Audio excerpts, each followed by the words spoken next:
Hello. आज class 10th CBSE electricity. वैसे ICSE और सीबीएसई में दोनों में सिलेबस जो है लगभग लगभग सेम है, ज़्यादा डिफरेंस नहीं है। तो आज जो मैं समझा रहा हूँ वो न्यूमेरिकल पॉइंट ऑफ व्यू से समझा रहा हूँ। ठीक है, थ्योरी तो नहीं करेंगे पर न्यूमेरिकल्स हम इसमें सारे अटेंड करेंगे। पहले मैं बेसिक्स बताऊंगा सभी के और उसके बाद न्यूमेरिकल्स ट्राई करेंगे। देखो, चैप्टर है इलेक्ट्रिसिटी। इलेक्ट्रिसिटी जब भी पढ़ते हैं तो सबसे पहले इम्पॉर्टेंट चीज़ जो एक आती है वो सबसे पहला आता है करंट। पहला पॉइंट है करंट का डायरेक्शन। तो करंट का डायरेक्शन जो होता है वो from positive terminal of the battery to negative terminal of the battery होता है इन द एक्सटर्नल सर्किट, मतलब बैटरी के बाहर से, from positive to negative terminal of the battery. ठीक है। इलेक्ट्रॉन्स का डायरेक्शन क्या होता है? सेकंड पॉइंट, इलेक्ट्रॉन का डायरेक्शन होता है करंट के हमेशा कैसा होगा? अपोजिट होगा। अगर current from positive to negative जा रहा है इन द एक्सटर्नल सर्किट तो इलेक्ट्रॉन्स का जो फ्लो होगा from negative to positive terminal of the battery होगा इन द एक्सटर्नल सर्किट होगा। ठीक है। दूसरा टर्म आता है इसमें, एक रेसिस्टेंस क्या होता है? तो रेसिस्टेंस जो है ऑब्स्ट्रक्शन होता है in the path of current. जितना ज़्यादा ऑब्स्ट्रक्शन होगा उतना आपको वर्क डन कैसा करना पड़ेगा? ज़्यादा करना पड़ेगा। जितना ज़्यादा रेसिस्टेंस होगा उसको क्रॉस करने के लिए करंट को, उतना ज़्यादा क्या करना पड़ेगा? वर्क डन करना पड़ेगा। ठीक है। तीसरा पॉइंट आता है, फोर्थ पॉइंट हमारे पास आता है इसमें, रेसिस्टेंस का अरेंजमेंट है। तो रेसिस्टेंस का जो अरेंजमेंट होता है वो सीरीज में भी हो सकता है, पैरेलल में भी हो सकता है और मिक्स्ड भी होता है। कहीं सीरीज होगा सर्किट के अंदर और कहीं वो पैरेलल में होंगे, वो अभी हम सीखेंगे। ठीक है। अच्छा, और एक आता है टर्म इसमें, रेसिस्टिविटी क्या होती है? रेसिस्टिविटी जो है नेचर ऑफ द मटेरियल पे डिपेंड करती है और टेम्परेचर पे डिपेंड करती है। इंपॉर्टेंट पॉइंट है, resistivity nature of the material पे डिपेंड करती है और टेम्परेचर पे डिपेंड करती है। रेसिस्टिविटी कभी भी लेंथ पे या एरिया ऑफ क्रॉस सेक्शन पे डिपेंड नहीं करती। केवल अगर मैंने बोला मैंने लेंथ को डबल कर दिया तो बताओ रेसिस्टेंस और रेसिस्टिविटी पे क्या फर्क पड़ेगा? तो रेसिस्टेंस लेंथ के बढ़ने से रेसिस्टेंस बढ़ता है पर रेसिस्टिविटी पे उसका कोई चेंज नहीं आता। रेसिस्टिविटी जितनी कम होती है उतना कंडक्टर हमारा बेटर होता है। जितना रेसिस्टिविटी कम होगी, पेपर में आपको दे देंगे, दो रेसिस्टिविटी दे देगा, बताओ कौन सा बेटर कंडक्टर है? तो रेसिस्टिविटी जिसकी सबसे कम होती है उसका वो जो है बेटर कंडक्टर होता है इलेक्ट्रिसिटी के लिए। ठीक है। अब कुछ फॉर्मूले देख लेते हैं यहाँ पर। जैसे पहला पॉइंट है रेसिस्टेंस की बात करते हैं, तो resistance equal to resistivity length, और यहाँ पर क्या आता है? एरिया आता है। रेसिस्टेंस को नापने के लिए जो रेसिस्टेंस को नापने के लिए जो एसआई यूनिट होती है उसको क्या बोलते हैं? ओम्स बोलते हैं। ठीक है। और डिनोट किससे करते हैं उसको? ये सिंबल है ओम्स को डिनोट करने के लिए। अब जैसे रेसिस्टिविटी फाइंड करनी है तो रेसिस्टिविटी के लिए क्या करोगे? आर ए अपॉन एल करेंगे। तो यहाँ पर ओम्स आएगा, यहाँ पर मीटर स्क्वायर आएगा और लेंथ किस में आएगी? मीटर में आएगी। तो रेसिस्टिविटी की यूनिट क्या होती है? ओम्स मीटर होती है। रेसिस्टिविटी की यूनिट हो गई ओम्स मीटर। ठीक है। सेल को डिनोट करने का तरीका क्या होता है? सेल को डिनोट करने का तरीका होता है एक पॉजिटिव और एक नेगेटिव। जो बड़ी वाली लाइन है वर्टिकल, ये पॉजिटिव होता है, हाई पोटेंशियल पे होता है, और नेगेटिव वाला नेगेटिव मतलब लो पोटेंशियल पे होता है। तो बैटरी क्या होती है फिर? तो बैटरी का मतलब होता है बैटरी का मतलब होता है एक से ज़्यादा सेल अगर कनेक्ट कर देते हैं तो उसको क्या बोल देते हैं? बैटरी बोल देते हैं। ये पॉजिटिव टर्मिनल है और ये इसका नेगेटिव टर्मिनल है। ठीक है। देखो, लेंथ के बढ़ने से सामने सामने देखो, रेजिस्टेंस और लेंथ सामने है तो लेंथ बढ़ेगा। अगर लेंथ बढ़ेगी तो रेजिस्टेंस भी क्या हो जाएगा? हमारा बढ़ जाएगा। एरिया ऑफ क्रॉस सेक्शन के बढ़ने से, एरिया ऑफ क्रॉस सेक्शन क्या होता है? जैसे ये हमारी वायर है ना, ये हमारी वायर है जिसका लेंथ कितना है? अभी एल है। अब तुमको पता है लेंथ सिलेंड्रिकल शेप होती है तो इसका कुछ एरिया एरिया भी होगा। तो इसका एरिया निकालने के लिए हम क्या लगा लेते हैं? पाई आर स्क्वायर लगा लेते हैं। एरिया निकालना है तो क्या कर देंगे? पाई आर स्क्वायर कर देंगे। ठीक है। यहाँ पर तो एरिया ऑफ क्रॉस सेक्शन के बढ़ने से रेसिस्टेंस क्या होगा? कम होगा। लेंथ के बढ़ने से रेसिस्टेंस क्या होगा? बढ़ जाएगा। ठीक है। अच्छा, और टेम्परेचर का रेसिस्टेंस पे क्या फर्क पड़ता है? टेम्परेचर अगर इंक्रीज करते हैं तो इलेक्ट्रॉन्स को एनर्जी मिलती है। अगर इलेक्ट्रॉन्स को एनर्जी मिलेगी वो ज़्यादा तेज मूव करेंगे। जितना ज़्यादा तेज मूव करेंगे उतना उनमें कॉलिजन कैसा होगा? ज़्यादा होगा। अगर कॉलिजन ज़्यादा होगा तो रेसिस्टेंस भी क्या होगा, ज़्यादा होगा। तो रेसिस्टेंस का कॉज क्या होता है, तो रेसिस्टेंस का कॉज होता है collision of free electrons with the atoms of the conductor, collision of free electrons with the atoms of the conductor होता है, ठीक है। अच्छा, अब आ जाओ रेसिस्टेंस के अरेंजमेंट पे। अब रेसिस्टेंस का जो अरेंजमेंट होता है, एक हम बोल सकते हैं कि रेसिस्टेंस को अगर हमको अरेंज करना है तो एक तो रेसिस्टेंस जो होते हैं इन कहाँ पर अरेंज होते हैं, सीरीज में, ठीक है। और रेसिस्टेंस का सिंबल भी बता देता हूँ, ये रेसिस्टेंस का सिंबल होता है, इस तरीके से हम डिनोट करते हैं। तो ये वाला हमारा हो गया R1, ठीक है। ये दूसरा कितना हो गया हमारे पास, R2 हो गया, और एक और लगा देते हैं चलो। ये वाला कितना हो गया हमारे पास, R3 रेसिस्टेंस हो गया। और ये तीनों रेसिस्टेंस जुड़े हुए हैं एक बैटरी से जुड़े हुए हैं, तीनों रेसिस्टेंस एक बैटरी से जुड़े हुए हैं जिसकी वोल्टेज कितनी है, V है। सेल बोल दो कितनी है, V वोल्टेज है। तो अगर सीरीज में है, देखो अगर सीरीज में है तो इलेक्ट्रॉन्स के पास एक ही रास्ता है जाने के लिए। अगर सीरीज में है तो इलेक्ट्रॉन्स के पास एक ही रास्ता है जाने के लिए, तो सारे के सारे एक ही रास्ते से मूव करेंगे, मतलब नंबर ऑफ इलेक्ट्रॉन्स जो हैं वो एक जैसा फ्लो करेंगे, ठीक है। तो यहाँ पर करंट सेम हो जाएगा।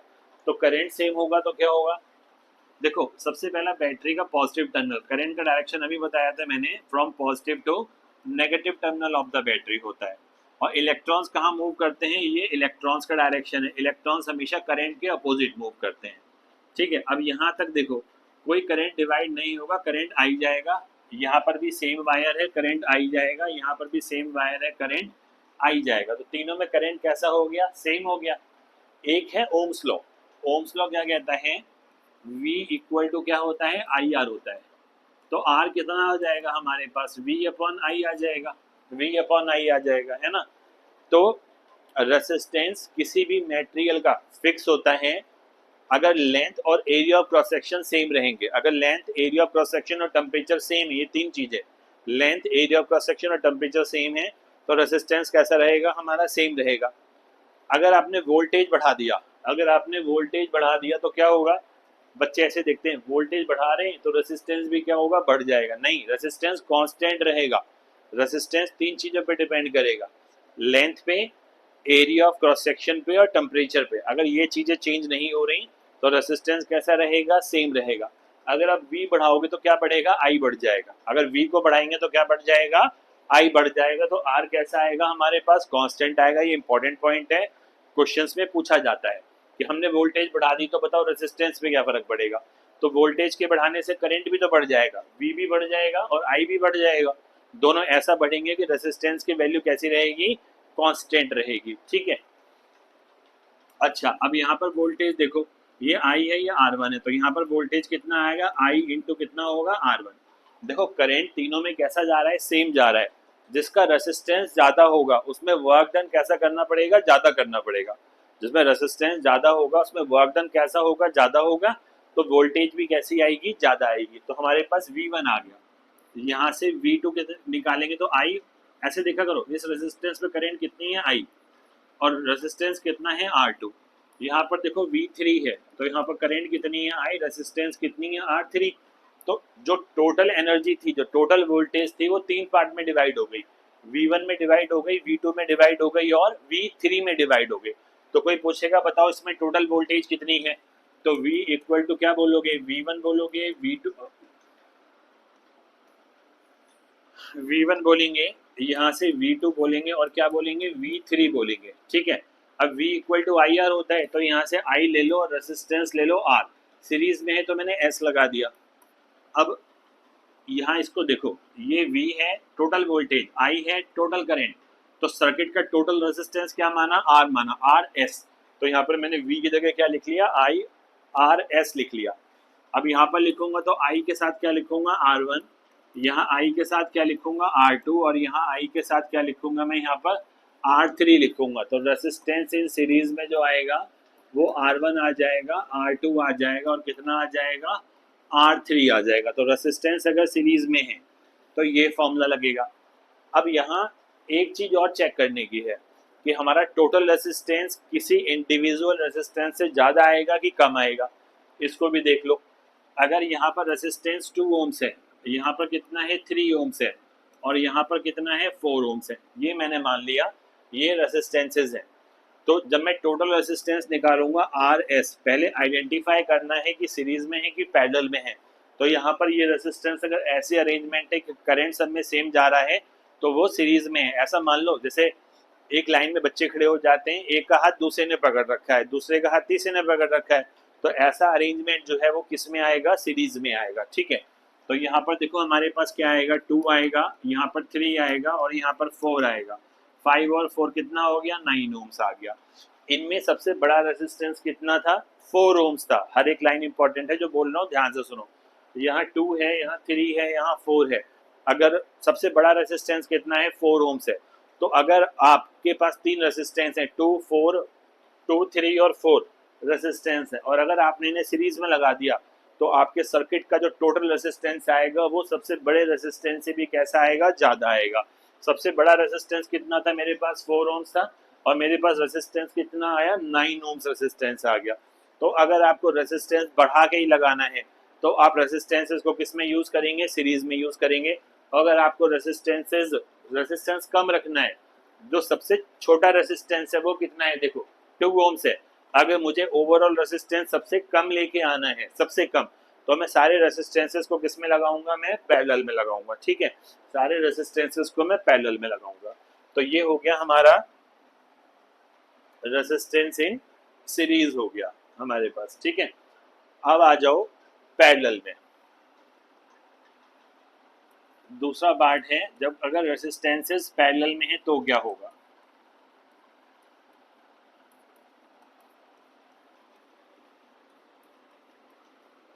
अगर रेसिस्टेंसेस सारे पैरेलल में है, पैरेलल का मतलब होता है दो पॉइंट के बीच में सारे रेसिस्टेंस कनेक्टेड होंगे। जैसे ये ए पॉइंट है और ये बी है, तो मैंने बोला इसका रेसिस्टेंस कितना बोला, R1, वही मानते हैं जो पहले माना था 2 ओम्स। इसका रेसिस्टेंस मेरे पास कितना है, मान लो 3 ओम्स है, और इसका रेसिस्टेंस मेरे पास है कितना है, यहाँ पर 6 ओम्स है। ये R1 है, ये R2 है, और ये वाला R3 है। और कनेक्टेड किससे हैं वो देखो, V वोल्ट से कनेक्टेड है। ठीक है, कनेक्टेड है, V वोल्ट से कनेक्टेड है। तो अब इसमें जो टोटल करंट है सर्किट से निकलेगा, वो सेल से निकलेगा, वो कितना निकलेगा, I निकलेगा, जैसे पहले गया था। अब यहाँ से करंट निकला I, यहाँ तक तो I पहुँचेगा। ठीक है, अब वो देखेगा सबसे कम रेसिस्टेंस जिसमें होगा। रेसिस्टेंस क्या होती है, रुकावट होती है ना। 3 स्टूडेंट्स हैं, एक ही रास्ते पे पहुंचकर ए पॉइंट तक खड़े हो गए। अब उन्हें 3 पुल पार करने हैं, वो देख रहे हैं जिसमें सबसे कम रेसिस्टेंस होगा, रास्ते में जहाँ कम रोड़े पड़े होंगे, तो जिसमें कम रेसिस्टेंस होगा ज़्यादातर लोग उसमें से जाना पसंद करेंगे, और जिसमें ज़्यादा उसमें बहुत कम लोग जाएंगे। सेम है, रेसिस्टेंस जहाँ ज़्यादा होगा करंट वहाँ सबसे कम वैल्यू पास होगी। ठीक है, सबसे कम वैल्यू पास होगी। तो यहाँ से कितना पास हो जाएगा, हम बोलेंगे I1, यहाँ से कितना पास होगा I2, और यहाँ से कितना पास होगा I3 पास होगा। तो मैंने क्या किया, I इज इक्वल टू, मैंने क्या लिखा है यहाँ पर I1, यहाँ पर I2, और यहाँ पर क्या लिखेंगे I3। तो टोटल करंट मेरा उसमें वोल्टेज डिवाइड हो रही थी, है ना। सीरीज में क्या सेम होता है, करंट सेम होता है, वोल्टेज अलग होती है। पैरेलल में उल्टा है, करंट यहाँ पर कैसा होगा, डिफरेंट, और वोल्टेज कैसी रहेगी, सेम रहेगी। वोल्टेज क्यों सेम रहेगी, वोल्टेज जो होता है ना, पोटेंशियल डिफरेंस, वो 2 पॉइंट के बीच का होता है, 2 पॉइंट के बीच का। और ये सारे रेसिस्टेंस कहाँ लगे हुए हैं, ए और बी के बीच में लगे हुए हैं। तो इन सभी के लिए वोल्टेज कैसी आएगी, सेम आएगी। अब देख लो, जैसे ओम्स लॉ क्या था, V equal to I R था, तो I का वैल्यू कितना आएगा, V अपॉन आर आएगा। तो यहाँ वोल्टेज V है और रेसिस्टेंस पैरेलल में है तो P। अब इस वाले को देखो, ये I1 है, ये R1 है, और वोल्टेज अगर V है तो ये पक्का है इसकी वोल्टेज भी V होगी, इसकी वोल्टेज भी V होगी, इसकी वोल्टेज भी V होगी। वोल्टेज 2 पॉइंट के बीच का होता है, एक ये A और B। तो इन 2 पॉइंट के बीच में जो भी लगेगा उन सबका वोल्टेज सेम रहेगा। तो यहाँ से V अपॉन कितना आ गया, R1, यहाँ से V अपॉन कितना आ गया, R2, और यहाँ से V अपॉन कितना आ गया, R3। V से कॉमन लेके कैंसिल कर लो, तो यहाँ से RP निकल कर आएगा 1 अपॉन R1, 1 अपॉन R2, और 1 अपॉन कितना आएगा, R3 आएगा। ठीक है, तो 1 अपॉन RP में अगर वैल्यू पुट करूँ मैं यहाँ पर 1 अपॉन 2, 1 अपॉन 3 और 1 अपॉन 6, तो मेरा एलसीएम आएगा 6, यहाँ 3, यहाँ 2 और यहाँ 1, तो 6/6 कितना आ गया? 1 आ गया। ठीक है, तो अब इसे रेसिप्रोकल कर दो, तो आरपी कितना आ गया? 1 ओम्स आ गया। अब यहाँ 1 ओम्स आने का मतलब क्या है वो देख लो। अगर रेसिस्टेंस 1 ओम्स है, इसमें जो सबसे छोटा रेसिस्टेंस है वो 2 है। मैंने कहा आप ऐसा लगाओ, इन तीन रेसिस्टेंस को 2, 3 और 6 को ऐसा लगाओ कि जो आपका ओवरऑल रेसिस्टेंस है वो सबसे कम रेसिस्टेंस से भी कम होना चाहिए। इसका मतलब वो आपको इंडिकेट कर रहा है कि आप उन तीनों रेसिस्टेंसेस को किस में लगाओगे? पैरेलल में लगाओगे। अगर वो बोलेगा 2, 3 और 6 में जो रेसिस्टेंस है इन्हें ऐसे लगाओ कि रेसिस्टेंस 6 जो सबसे बड़ा है 6 ओम उससे भी ज्यादा आ जाए। अगर ज्यादा आएगा तो इसका मतलब क्या है? आप उसे कहाँ लगाओगे? सीरीज में लगाओगे। ये वाली बात समझ में आ गई? तो आरपी कितना आ गया मेरे पास? 1 ओम्स आ गया। ठीक है, 1 ओम्स। अच्छा, अब करंट को डिफाइन करने का एक तरीका और भी होता है। Current is defined as the rate of flow of charge. देखो करंट को कैसे बोलते हैं? करंट को आई से लिखते हैं, इसको क्या पढ़ते हैं? करंट पढ़ते हैं। ठीक है, और इसे इसके जो एसआई यूनिट होती है, एसआई यूनिट, उसे क्या बोलते हैं? एम्पेयर बोलते हैं। एसआई यूनिट को क्या बोलते हैं? एम्पेयर बोलते हैं। Denoted by capital A, capital A से इसको डिनोट करते हैं। ठीक है, और इसकी जो इसका जो इंस्ट्रूमेंट होता है नापने के लिए, इंस्ट्रूमेंट जो नापने के लिए होता है उसको क्या बोलते हैं? अमीटर बोलते हैं, अमीटर। और it is always connected in, हमेशा किस में लगाते हैं ये? सीरीज में लगाना चाहिए। हमेशा किस में लगाना चाहिए? सीरीज में लगाना चाहिए। ठीक है, एक होता है पोटेंशियल डिफरेंस।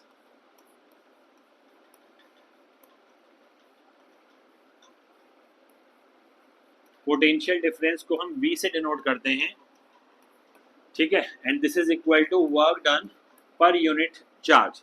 ठीक है, work done per unit charge. अभी तो यही समझ लो क्योंकि 12th में डेफिनेशन बदल जाएगी इसकी।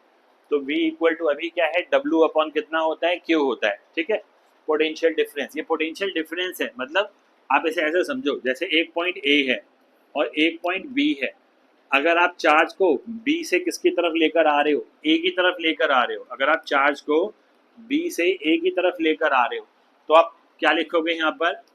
A minus B is equal to W upon क्या लिखेंगे? क्यू लिखेंगे। ठीक है, ये वाला फॉर्मूला भी इंपॉर्टेंट है, ये भी पता होना चाहिए क्या है।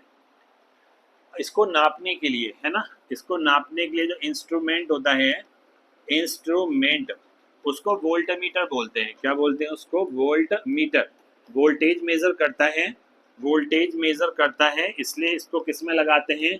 इसको लगाने के लिए हम पैरेलल में यूज करते हैं। It is always connected in parallel between the 2 points. 2 points के अक्रॉस लगा दो इसे, तो उन 2 पॉइंट के बीच की जो भी वोल्टेज होगी ये आपको नाप के बता देगा कि इसकी वोल्टेज हमारे पास इतनी आने वाली है। ठीक है, यहाँ तक। अब जैसे करंट है, करंट को डिफाइन कैसे करते हैं? करंट को डिफाइन करते हैं, rate of flow of charge होता है, rate of flow of charge. तो rate of flow of charge, जहां भी वर्ड रेट लग जाता है ना, समझ लो उसके नीचे टाइम आना है। ठीक है, और चार्ज के लिए कह रहा था यहाँ पर क्या आना है? क्यू आना है। तो हमारा फॉर्मूला आई इक्वल टू, एक फॉर्मूला ये भी बन गया, क्यू अपॉन टी। आई निकालने के लिए एक इलेक्ट्रॉन पे जो चार्ज होता है, एक इलेक्ट्रॉन पे 1.6 इंटू 10⁻⁹ कूलम होता है। अगर मैं कहूँ आपसे 2 इलेक्ट्रॉन ट्रेवल कर रहे हैं, 2 इलेक्ट्रॉन ट्रेवल कर रहे हैं, तो क्या करोगे? इसको 2 से मल्टीप्लाई कर दोगे। अगर मैं बोलूंगा 3 इलेक्ट्रॉन ट्रेवल कर रहे हैं तो टोटल चार्ज कितना है? एक इलेक्ट्रॉन का चार्ज पता है, तो 3 इलेक्ट्रॉन का कितना हो जाएगा? 3 से मल्टीप्लाई कर देंगे। ऐसे ही एन में कितना हो जाएगा? एन इलेक्ट्रॉन्स में, तो यहाँ पर एन ई कर देते हैं। ठीक है, तो हमारे पास फॉर्मूला बन जाता है, this is equal to Q की जगह एन ई अपॉन क्या हो गया? टाइम हो गया। और एन हमारे पास क्या है यहाँ पर? नंबर ऑफ इलेक्ट्रॉन्स है, नंबर ऑफ इलेक्ट्रॉन्स। और ई क्या है? चार्ज ऑन 1 इलेक्ट्रॉन है, चार्ज ऑन 1 इलेक्ट्रॉन है। ठीक है,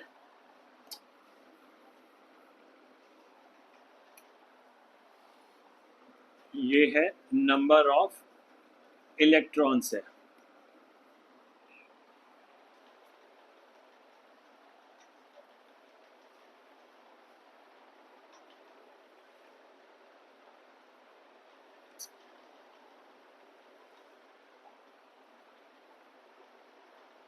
ठीक है। एक होता है वर्ड होता है पावर। पावर का मतलब होता है रेट ऑफ डूइंग वर्क, है ना। मैं सारा बेसिक्स बता रहा हूँ चैप्टर का। पावर का मतलब होता है रेट ऑफ डूइंग वर्क, है ना। तो पावर को कैसे डिफाइन करेंगे? पावर को पी से डिनोट करते हैं and this is written as work upon क्या लिखते हैं, टाइम। और इसकी जो एसआई यूनिट होती है, एसआई यूनिट होती है this is what. SI unit क्या होती है? वॉट होती है। अगर मैं लिखता हूँ 3 वॉट लिखता हूँ, 3 वॉट, तो कैपिटल डब्ल्यू से भी डिनोट करते हैं इसको। तो इसका मतलब होता है 3 जूल्स ऑफ एनर्जी। 3 वर्क क्या होता है? वर्क किस में नापते हैं? जूल में। और टाइम किस में नापते हैं? सेकेंड में। तो 3 joules of energy is supplied in 1 second. इसका मतलब होता है 1 सेकेंड में 3 जूल एनर्जी निकल रही है। अगर मैं बोलूँगा पावर 10 वॉट है, तो समझ जाना कि 1 सेकेंड में जो है वो 10 वॉट मतलब 10 जूल्स ऑफ एनर्जी क्या हो रहा है, वो इमिट कर रहा है। ये बात समझ में आ गई? अब हम अच्छा इसकी यूनिट भी देख लो। एनर्जी निकालना है अगर हमें, एनर्जी, तो हमको क्या करना चाहिए? पावर इंटू टाइम करना चाहिए, पावर इंटू टाइम। और इसकी जो यूनिट, टाइम को किस में लेना है आपको? अगर आप टाइम को सेकेंड्स में लोगे तो आपका जो आंसर आएगा वो जूल्स में आएगा। आपका आंसर किस में आएगा? जूल्स में आएगा। और अगर आप पावर इंटू टाइम, अगर टाइम आप आवर्स में ले रहे हो, ठीक है, तो आपका जो आंसर आएगा वो वॉट में आएगा। देखो पावर क्या होता है? वॉट। टाइम आवर में है, तो जो आपका आंसर आएगा वो किस में आएगा? वॉट आवर्स में आएगा। ठीक। उसके बाद क्या करना है? अगर किलोवाट आवर में कन्वर्ट करना है तो इसको किससे डिवाइड करना है? आपको 1000 से डिवाइड कर देना। आपका आंसर जो आएगा किलोवाट आवर आ जाएगा। तो 1 किलोवाट आवर। अच्छा एक रिलेशन भी होता है, एक रिलेशन होता है के डब्ल्यू एच में और जूल्स में। तो 1 किलो का मतलब कितना होता है? 1000। अगर जूल में लेना है तो टाइम सेकंड्स में होना चाहिए। तो 1 घंटे में 60 मिनट और 60 सेकंड। तो ये हमारे को मिल जाएगा 36 इंटू 10 की पावर कितना मिलेगा? 5। स्टैंडर्ड नोटेशन में यहाँ डिवाइड बाय 10 और इंटू 10 कर दो, तो कितना आएगा? डिवाइड करके 3.6 आ जाएगा ये वाला। और इंटू 10 की पावर कितना आएगा? 6 जूल। तो 1 किलोवाट आवर में, तो मैं बोल सकता हूँ यहाँ पर 1 kWh,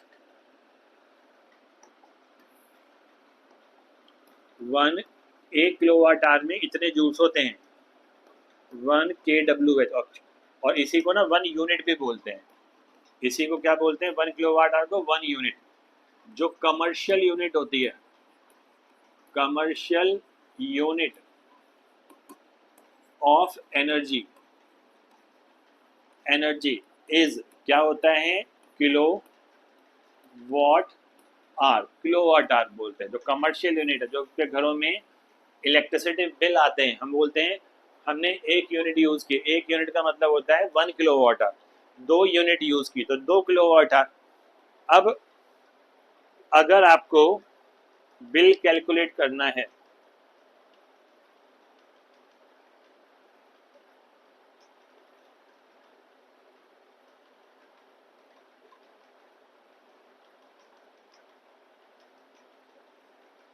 जैसे मैंने बोला जो कॉस्ट है वो 2 रुपीज है।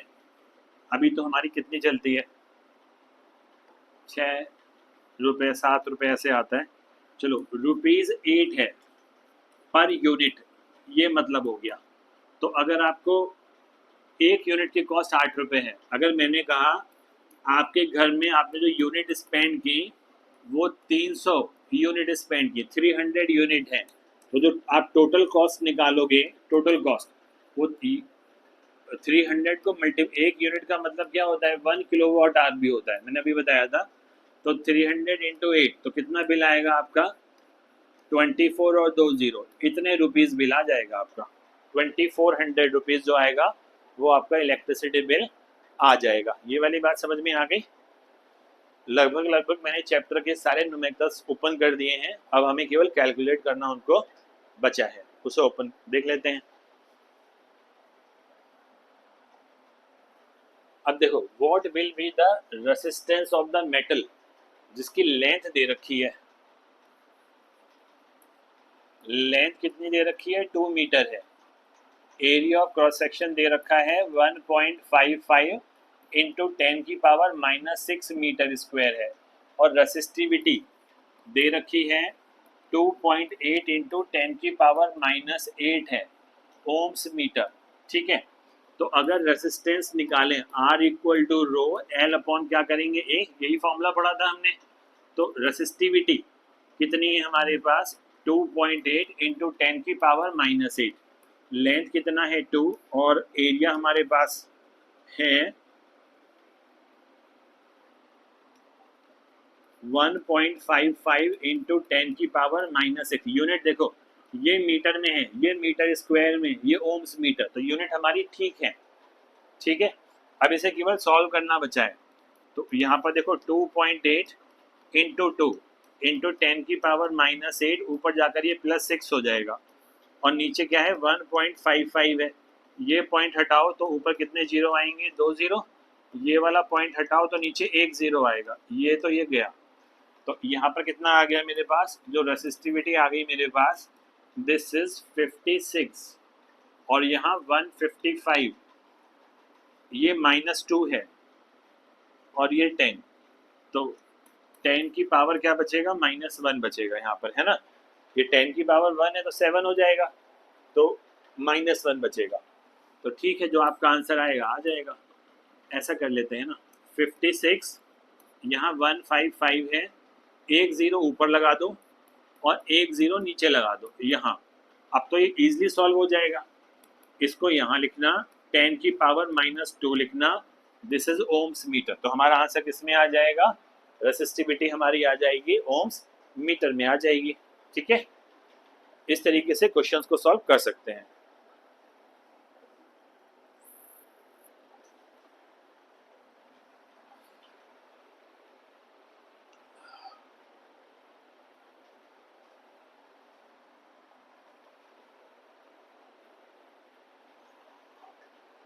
अरे मैंने यहाँ कुछ गड़बड़ कर दी ना। हाँ, रेसिस्टेंस निकालना था और मैंने वैल्यूज ठीक डाली हैं, बस मैंने लिखा यहाँ गलत है। तो यहाँ पर हम R की वैल्यू डालेंगे ना, रेसिस्टेंस है तो यहाँ लिखेंगे R, यहाँ भी R और यहाँ भी R, और यहाँ जो आएगा दिस इज ओम्स में। रेसिस्टेंस किस में आ जाएगा हमारा, ओम्स में आ जाएगा। ठीक है, चलो ठीक है।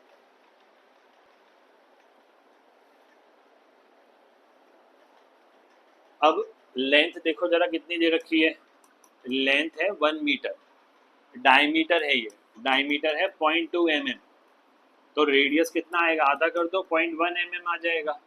तो एरिया निकालना है ना, अच्छा ये मीटर में है तो यहाँ पर 0.1 इंटू 10 की पावर -3 मीटर, 1 mm को मीटर में कन्वर्ट करना है तो 10 की पावर -3 से 1 mm को अगर मीटर में कन्वर्ट करना है तो 10 की पावर -3 से मल्टीप्लाई कर देते हैं। ठीक है यहाँ तक।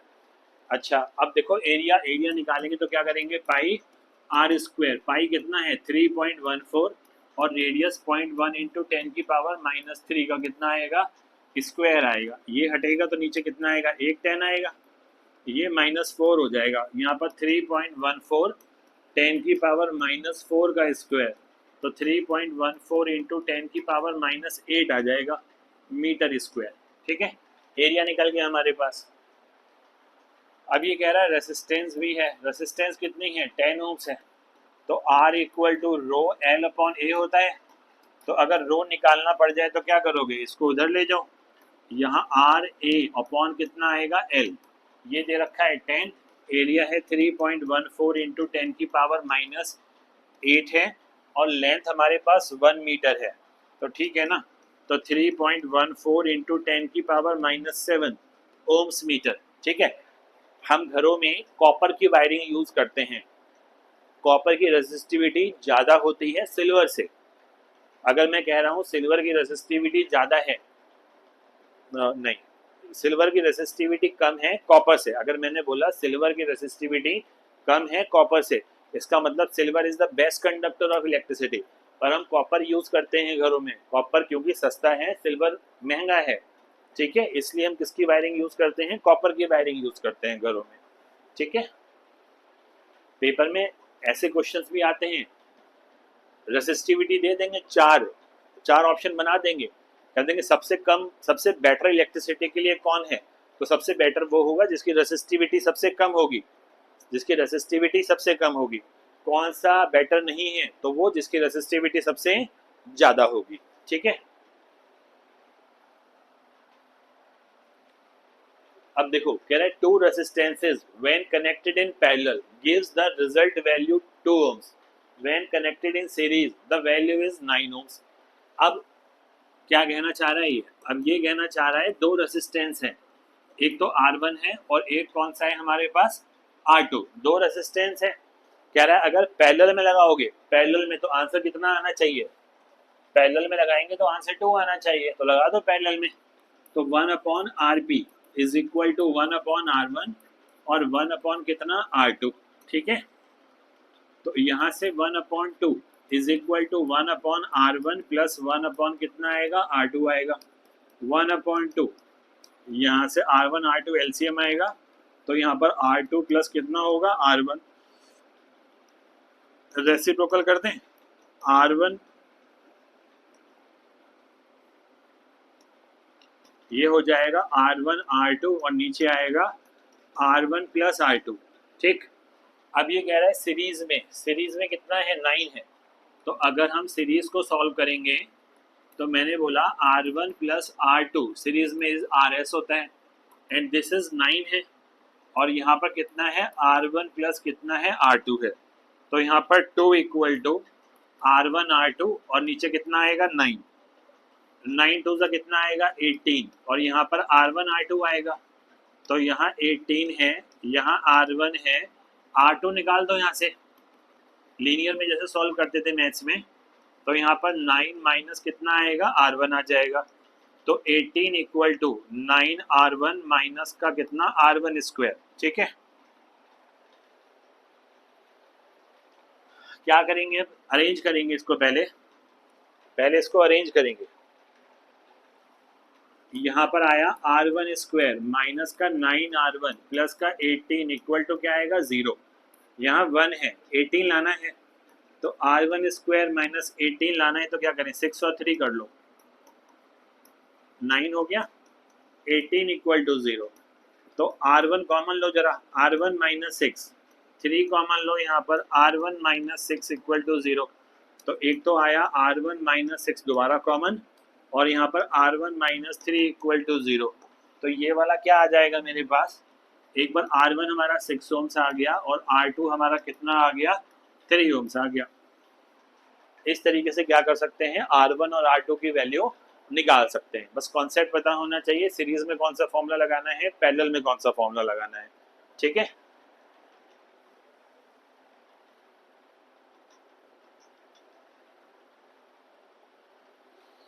अब कह रहा है a resistor of 8 ohms is connected in parallel with another resistance X, the result resistance of the combination is इतना। ठीक है, देखो एक तो दे दिया इसने, R1 कितना बोला 8 ohms बोल दिया, R2 जो दूसरा है वो कितना है X है, और कह रहा है पैरेलल में लगाया है, तो पैरेलल में लगाऊंगा तो फॉर्मूला 1/R1 प्लस 1/R2 आना चाहिए, और ये आ रहा है कॉम्बिनेशन 4.8, यहाँ से 1/8 और यहाँ से 1/x आएगा, 1/4.8 इक्वल टू यहाँ पर 8x और यहाँ पर x प्लस 8 आ गया, ये हटेगा 0, तो 10/48 equal to x plus 8 upon में कितना आएगा 8x आ जाएगा यार, 80x equal to 48x, 8 8 64 carry 6 38, तो इसको इधर ले आओ जरा, तो यहाँ से कितना आएगा 80 माइनस 48 2 3, यहाँ से कितना आ जाएगा 32x इक्वल टू 384, तो यहाँ से हमारे पास आ जाएगा 32x इक्वल टू 384, तो x इक्वल टू 384 अपॉन में कितना आ गया 32 आ गया, तो मुझे x मिल जाएगा ओम्स में। ये वाली बात समझ में आ गई। क्वेश्चन की लैंग्वेज देखनी है, कभी भी एक स्टूडेंट को ऐसे नहीं पढ़ना चाहिए कि उसने क्वेश्चन करा हुआ है या क्वेश्चन करा हुआ नहीं है। क्वेश्चन कोई भी आ जाए, आपको केवल एक बात का ध्यान रखना है कि जो आपने पढ़ा है उस फॉर्मूले को कैसे अप्लाई करना है। ठीक है, ये मत देखना बच्चे आते देखते हैं ये एनसीईआरटी का है, ये नहीं है, और ये कहाँ से आया, ये हमने करा हुआ नहीं है।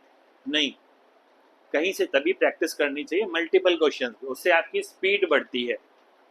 ठीक है, और किसी ना किसी क्वेश्चन, अगर आपने 10 क्वेश्चन किए उनमें से एक क्वेश्चन ने भी कुछ नया आपको सिखा दिया तो समझ लो काम अच्छा हो गया, वो दिन सफल हो गया, है ना। चलो अगला क्वेश्चन देखो।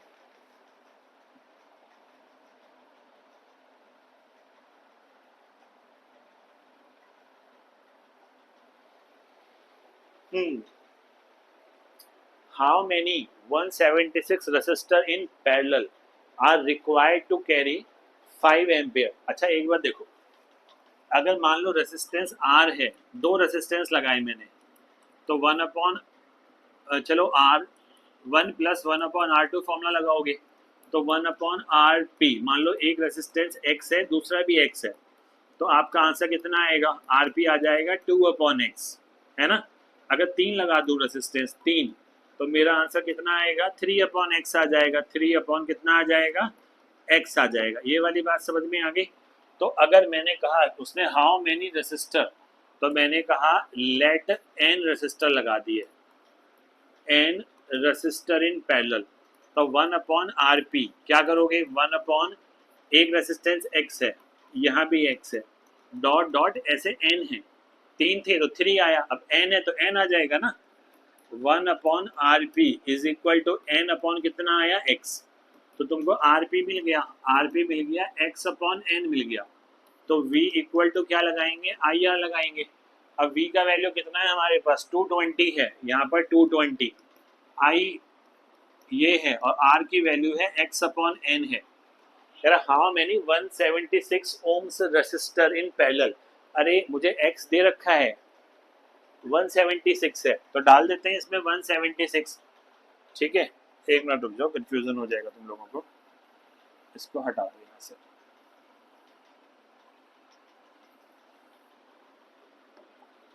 तो यहाँ पर 176, यहाँ पर भी 176, तो 1/RP is equal to n upon कितना आ गया 176 आ गया, तो मुझे तो RP चाहिए ना, तो RP है 176 अपॉन कितना n है।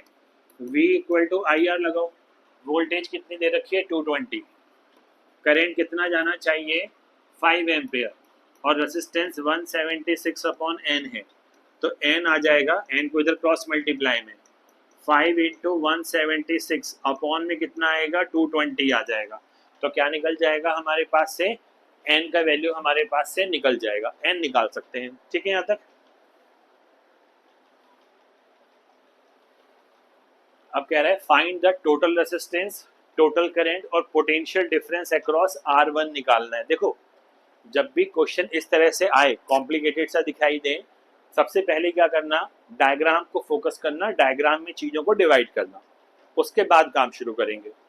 अब एक बात देखो जरा, यहाँ से करंट कितना जाएगा, I करंट जाएगा, यहाँ सेम वायर है सेम वायर है, तो करंट कितना रहेगा I। अगर करंट यहाँ I है, रेजिस्टेंस R1 है, तो V1 कितना आ जाएगा, I इंटू कितना आ जाएगा R1, ऐसे निकालते थे पोटेंशियल डिफरेंस। अब यहाँ तक तो करंट हमारा I पहुंचा, अब उसे दो रास्ते मिले, तो एक रास्ते में कितना गया I1 करंट, और एक रास्ते में करंट कितना गया I2, और जब यहाँ से आएगा देखो जरा I1, और यहाँ से कितना आएगा, यहाँ से कितना आएगा I2 आएगा, I2 ये है ना I2 ऐसे, तो निकल कर जो बाहर जाएगा वो I1 प्लस I2 जाएगा, मतलब टोटल मिलाकर I के बराबर होना चाहिए ना, यहाँ से I गया था तो I ही वापस आएगा, तो I का वैल्यू मिल गया, I1 प्लस कितना हो गया I2 हो गया। ठीक है, अब ये देखो ये दोनों सेम पॉइंट से कनेक्टेड हैं, ये A और ये वाला पॉइंट कितना है B, A और B के बीच में एक रेसिस्टेंस ये लगा है, A और B के बीच में एक रेसिस्टेंस ये लगा है, तो ये दोनों जो है वो किस में है, पैरेलल में, ये मार्क कर दिया, ये वाला किस में आ गया पैरेलल में, और जो इनका रिजल्टेंट आएगा, बना के बता देता हूँ, जो इनका रिजल्टेंट आएगा, चलो कितना आएगा पहले वो निकाल लेते हैं, 1/RP पैरेलल में, कौन कौन से पैरेलल में है, R2 है और R3 पैरेलल में है। तो 1/R1 R2 और 1/R3 6 आया, यहाँ 2 + 1 आया, 3/6 आया, 1/2 आ गया। तो RP हमको रेसिप्रोकल करेंगे तो हमको 2 ohms मिल जाएगा। ये वाली बात समझ में आ गई। तो अब मेरे पास जो नया डायग्राम है वो कुछ ऐसा आ गया, R1 कितना आया 2 ohms और यहाँ पर ये क्या आ गया RP आ गया। हमने ना इन दो पॉइंट के बीच का रेसिस्टेंस निकाल दिया RP, जो कितना था 2 ohms था, बाकी सब सेम थे जो पहले की तरह था। ये बैटरी लगा दी और यहाँ पर 15 वोल्ट लिख दिया, ठीक है। अब ये दोनों रेसिस्टेंस देखो किस में है, अब ये दोनों रेसिस्टेंस हमारे सीरीज में है। अब मैं क्या लिखूंगा, R1 and RP in series में है। अगर सीरीज में है तो RS is equal to R1 plus RP लगा दो। तो यहाँ से कितना आएगा 2 + 2 आएगा, कितना आएगा 4 ohms आ जाएगा। तो ये मेरा टोटल रेसिस्टेंस आ गया सर्किट का, और तो कोई रेसिस्टेंस है नहीं, इन दोनों का कॉम्बिनेशन कितना आ गया 4 ohms आ गया। किसी भी क्वेश्चन के अंदर कुछ भी पूछे उसको मत देखना पहले ऑप्शंस में क्या क्या है। सबसे पहला काम डायग्राम को मार्क करना, दूसरा काम टोटल रेसिस्टेंस को फाइंड करना। पहले टोटल रेसिस्टेंस निकालना है, एक बार टोटल रेसिस्टेंस निकल जाएगा तो टोटल करंट मिल जाएगा। क्यों, टोटल करंट निकालने के लिए total voltage upon total resistance चाहिए, ओम्स लॉ। ये वाला पार्ट आ गया हमारा, टोटल रेसिस्टेंस आ गया हमारे पास 4 ohms आ गया। अब वो कह रहा है टोटल करंट निकालना है, चलो निकालते हैं। V इक्वल टू IR होता है, V टोटल वोल्टेज कितनी है 15, ये है I और ये है 4, तो I is equal to 15 upon कितना आ गया 4 आ गया। तो ये भी मुझे मिल गया 15/4 एम्पेयर, यूनिट लिखनी जरूरी होती है। 15/4 एम्पेयर मिल गया मुझे। अब क्या निकालना है, potential difference across R1। R1 कहाँ है, ये है, R1 पूछ रहा है तो ये पता लगा लो टोटल करंट कितनी जा रही है, R1 के पास कितनी करंट है केवल। अगर करंट पता है तो V इक्वल टू IR कर देंगे। अब यहां देखो,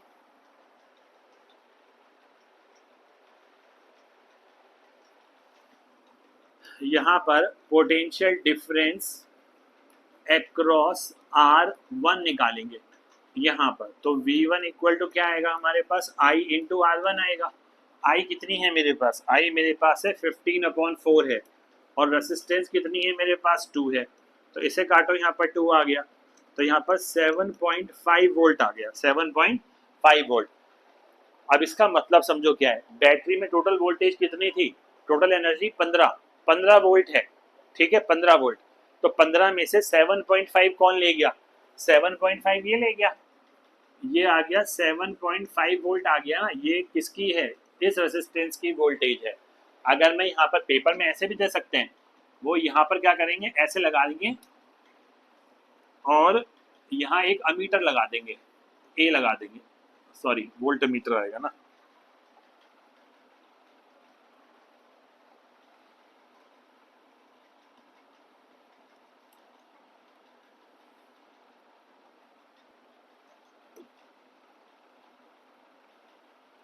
वोल्ट मीटर। इस तरीके से भी वो क्वेश्चन पूछ सकते हैं, ठीक है। और वो यहाँ पर क्या लगा सकते हैं, यहाँ पर वो अमीटर ए लगा, ए लिख देंगे, ए मतलब समझ जाना क्या कह रहा है, ए का मतलब है अमीटर लगा रखा है, तो ये करंट मेजर करता है। तो ये देख लो बैटरी से निकलते टाइम कितना करंट निकल रहा है, कितना निकल रहा है, ये आ रहा था 15/4, तो ये जो मेजर करेगा 15/4 मेजर करेगा, और ये कितनी मेजर करेगा, ये मेजर करेगा 7.5 वोल्ट मेजर कर देगा 7.5। अब नेक्स्ट बात इंपॉर्टेंट है, ध्यान से सुनना, यहाँ पर 15 है, यहाँ पर 7 पॉइंट कितनी है 5 है, तो कितनी एनर्जी इसने ले ली, कितनी वोल्टेज ले ली 7.5 ले ली। यहाँ कितनी है 15 है, तो 15 में से 7.5 माइनस करो, 7.5 बचा। तो इन दोनों की जो वोल्टेज है, इन दोनों की वोल्टेज तो सेम होनी है, क्यों होनी है सेम, क्योंकि ए और बी से कनेक्टेड है। तो इसकी जो वोल्टेज आएगी,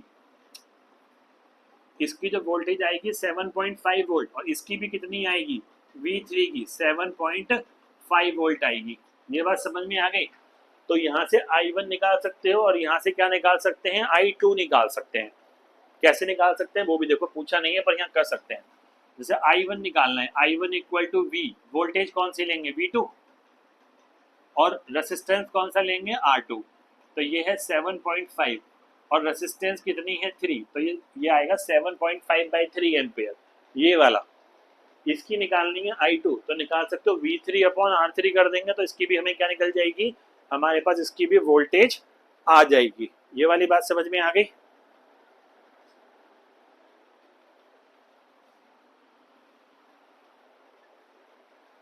हाँ ठीक है।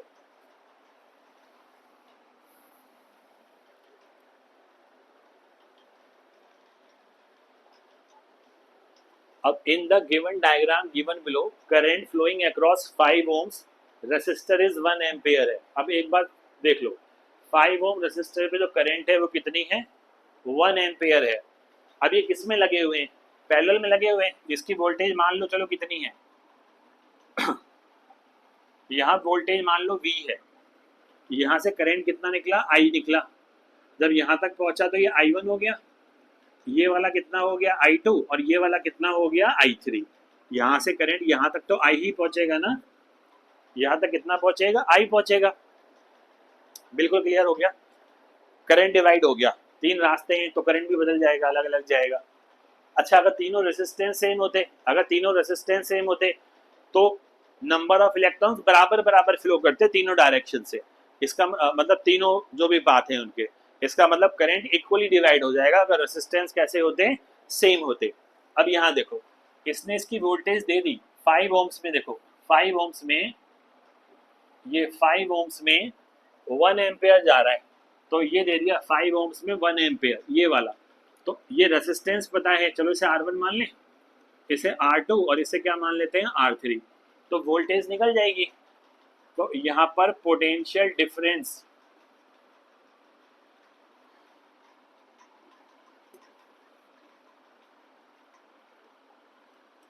पोटेंशियल डिफरेंस अक्रॉस R1 निकालेंगे तो V1 इक्वल टू क्या लिखेंगे, I, और यहाँ पर R1 1 × 5 कितना आया, 5 वोल्ट आ गया। 5 वोल्ट, 5 वोल्ट का मतलब है इस वाले पॉइंट को देखो और इस वाले पॉइंट को देखो, यहाँ वोल्टेज 5 वोल्ट है। इन दो पॉइंट के बीच का पोटेंशियल डिफरेंस कितना है, 5 वोल्ट। ये रेसिस्टेंस भी तो इन दोनों के बीच में ही है, तो कितना होना चाहिए, 5 वोल्ट होना चाहिए। तो इसकी भी वोल्टेज कितनी आ गई, 5 वोल्ट, और इसकी भी वोल्टेज कितनी आ गई, 5 वोल्ट। क्यों, फिर से बता रहा हूँ, अगर पैरेलल में लगे हुए हैं, पैरेलल में क्या चीज सेम रहती है, सेम क्या रहता है, पोटेंशियल डिफरेंस। डिफरेंट क्या रहता है, करंट। आई जो है करंट, वो कैसा हो जाता है, डिफरेंट हो जाता है। ठीक है, तो याद रखेंगे। अब यहाँ रेसिस्टेंस पता है, वोल्टेज पता है, तो क्या कर सकते हैं, करंट निकाल सकते हैं। I2 निकाल दो, यहाँ से V अपॉन में कितना आ जाएगा, R2। V कितना है 5 और रेसिस्टेंस कितनी है 3, कितना एम्पियर आ जाएगा। I3 निकालना है। बस किसी भी रेसिस्टेंस को देखो, करंट देखो, वोल्टेज देखो, तो तीसरी चीज निकल जाएगी कोई भी। अब इसमें देखो, ये 5 वोल्ट है, ये 2 है, तो क्या है, करंट निकालना है। तो I3 equal to V upon कितना आएगा, R3 आ जाएगा। तो V कितना हो गया हमारा 5 और R3 कितना हो गया 2, तो ये हमारे पास ये भी निकल गया। ठीक है, तीनों ब्रांचेस में मैंने क्या किया, करंट कैलकुलेट कर दिया। नेक्स्ट देखो जरा, potential difference of 4 volt is applied to 2 resistor 6 और 2 ohms है। तो सबसे पहला पॉइंट देखो जरा, ये 6 ohms हो गया, this is R1, this is R2, और ये कितना है 2 ohms है, सीरीज में लगा दिए। और बैटरी कितनी लगा रखी है इन्होंने, यहाँ पर 4 वोल्ट लगा रखी है, दिस इज 4 वोल्ट। क्या करना है, सबसे पहले करंट देखो, I करंट निकला, करंट पॉजिटिव से नेगेटिव जाएगा।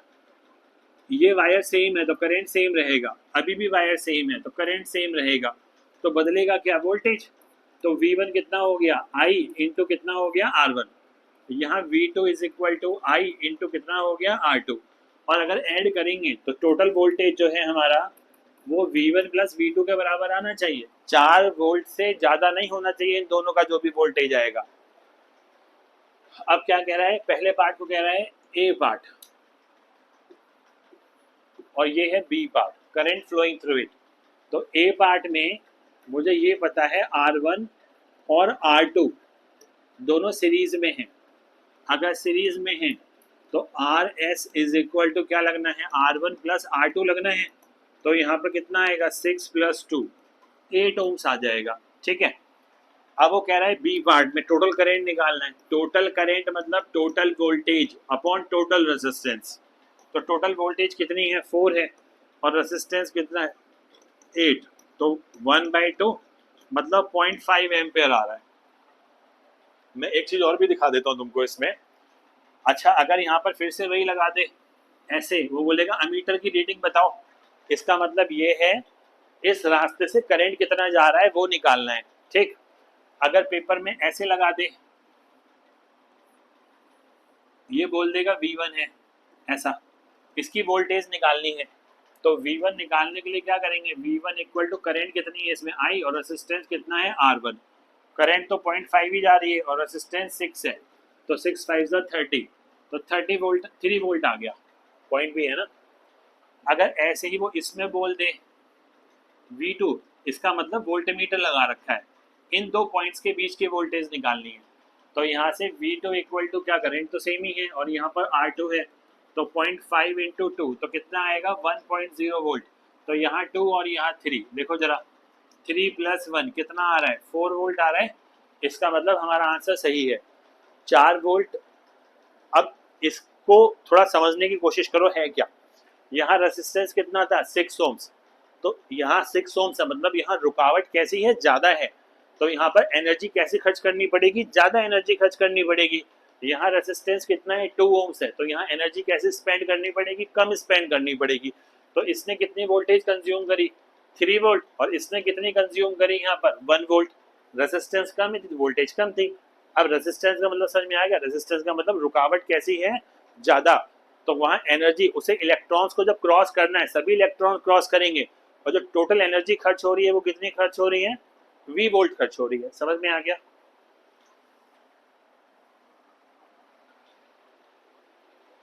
Calculate the number of electrons निकालना है, और ये है 1 coulomb.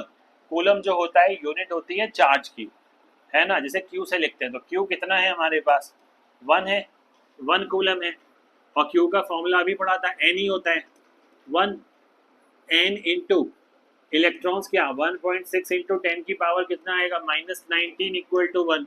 N number of electrons हैं आपके, तो 1/1.6 इंटू 10 की पावर -19।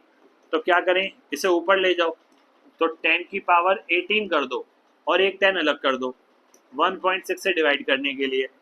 तो n इज इक्वल टू, ये हटाओ, यहाँ 0 आ जाएगा, तो क्या आ गया, 100/16 को डिवाइड करना इंटू 10 की पावर 18 आ गया। सो n क्या है हमारे पास, नंबर ऑफ इलेक्ट्रॉन्स है, नंबर ऑफ इलेक्ट्रॉन्स है जो n है हमारे पास। ठीक है, तो इस तरीके से हम इसको कैलकुलेट कर सकते हैं। चार्ज की यूनिट क्या होती है, कूलम होती है। अब देखो, how much work is done in moving a charge of 2 coulomb. Charge दे दिया उसने, चार्ज कितना दे दिया उसने हमको, Q दे दिया, ये है 2 coulomb, from a point at 18 volt to a point of, ठीक है। तो VA दे रखा है 118 वोल्ट है, और VB दे रखा है कितना है, 128 वोल्ट है। तो हमें चार्ज को कहाँ से लेके जाना है, from a point A to the point B, ये लेके जाना है, A से B की तरफ लेके जाना है। ठीक है, तो क्या करेंगे, B माइनस A करेंगे, this is equal to W upon क्या होता है, Q। तो यहाँ से 128 minus 118 is equal to W निकालना है, चार्ज है 2, माइनस कर लो, this into 2 equal to W। तो वर्क डन जो आया मेरे पास वो 20 आ गया। वर्क डन कितना आ गया मेरे पास, 20 जूल्स वर्क डन आ गया। वर्क डन जो मेरे पास आ गया दैट इज 20। ठीक है,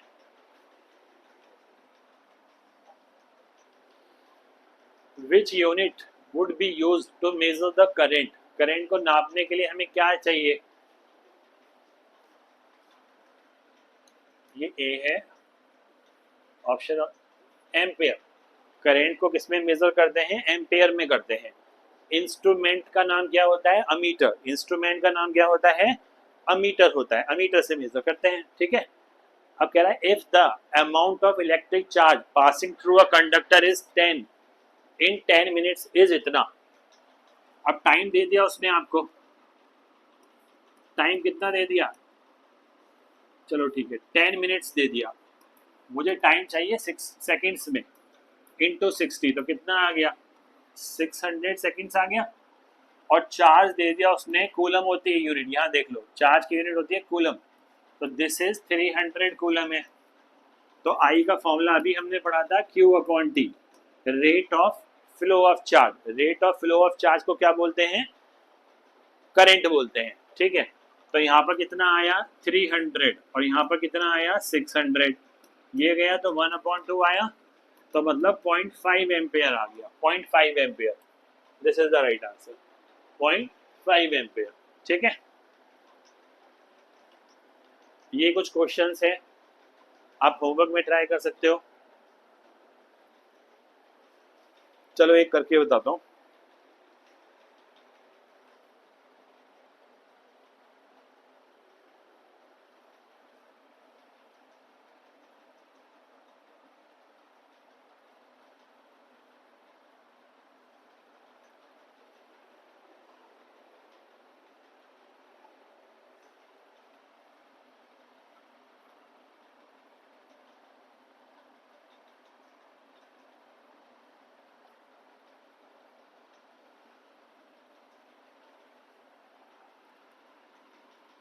देखो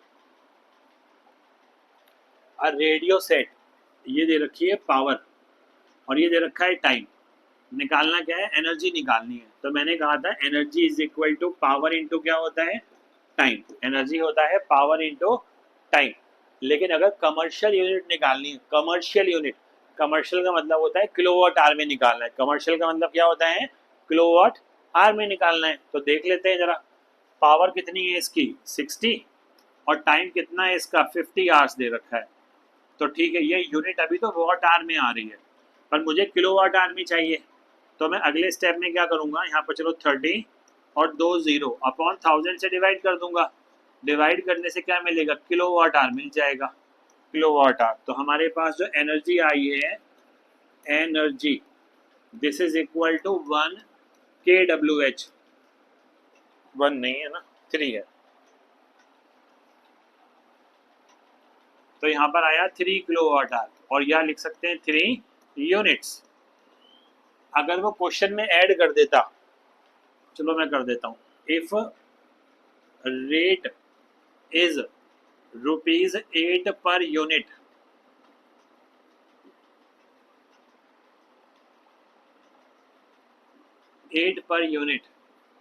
कैलकुलेट इलेक्ट्रिसिटी बिल। बिल निकालना है। तो जो मेरा टोटल बिल आएगा, टोटल बिल जो आएगा वो एक यूनिट 8 रुपए की है, तो 3 यूनिट कितने की होंगी? तो 3 इंटू 8, तो मेरा आंसर आएगा ₹24। तो मेरा आंसर क्या आ जाएगा? ₹24 आ जाएगा। ये वाली बात समझ में आ गई?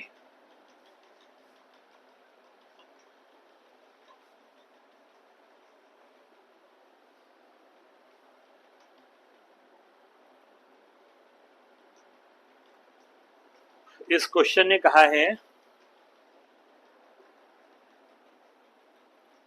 इस क्वेश्चन ने कहा right the commercial unit of energy. Commercial unit कितनी होती है?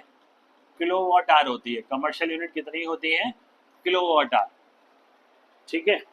अच्छा एक फॉर्मूला और बता देता हूँ, हीटिंग इफेक्ट ऑफ करेंट है। हीटिंग इफेक्ट, इसे एच से लिखते हैं। तो हीटिंग इफेक्ट का करंट का फॉर्मूला होता है हीट निकालने का। देखो जब भी हम किसी कंडक्टर में करंट पास करते हैं तो हम देखते हैं वो थोड़ी देर में गर्म हो जाता है, हीट अप हो जाता है। तो उस हीट क्या है? एनर्जी है। एनर्जी की यूनिट क्या होती है? जूल्स होती है। तो हमें इसमें क्या निकालना पड़ेगा? हीटिंग इफेक्ट ऑफ करंट निकालना है। तो हीटिंग इफेक्ट ऑफ करंट का मतलब हो गया I²R और T। जहां ये तुम्हारे पास क्या है? करंट है। R क्या होगा तुम्हारे पास? रेसिस्टेंस होगा, रेसिस्टेंस होगा। और T हमारे पास क्या होगा? टाइम होगा और टाइम होना चाहिए हमारे पास सेकंड्स में होना चाहिए। और जो हमारा आंसर आएगा इन जूल्स आएगा। जब टाइम सेकंड्स में होता है तो आंसर हमेशा किस में आता है? आंसर हमेशा जूल्स में आता है। ये वाली बात समझ में आ गई? आंसर हमेशा किस में आएगा? जूल्स में आएगा। अगर आप चाहते हैं मैं इसके नोट्स भी प्रोवाइड करूं, थ्योरी भी समझाऊं, तो आप जो है कमेंट बॉक्स में अपने व्यूज़ देंगे और चैनल को लाइक और सब्सक्राइब कीजिए। उस टाइम थोड़ा सा बिजी था, मैं वीडियोस नहीं बना पाया, लेकिन अब मैं कोशिश कर रहा हूँ कि मैं टाइम जो है वो रेगुलर दे पाऊँ। ठीक है,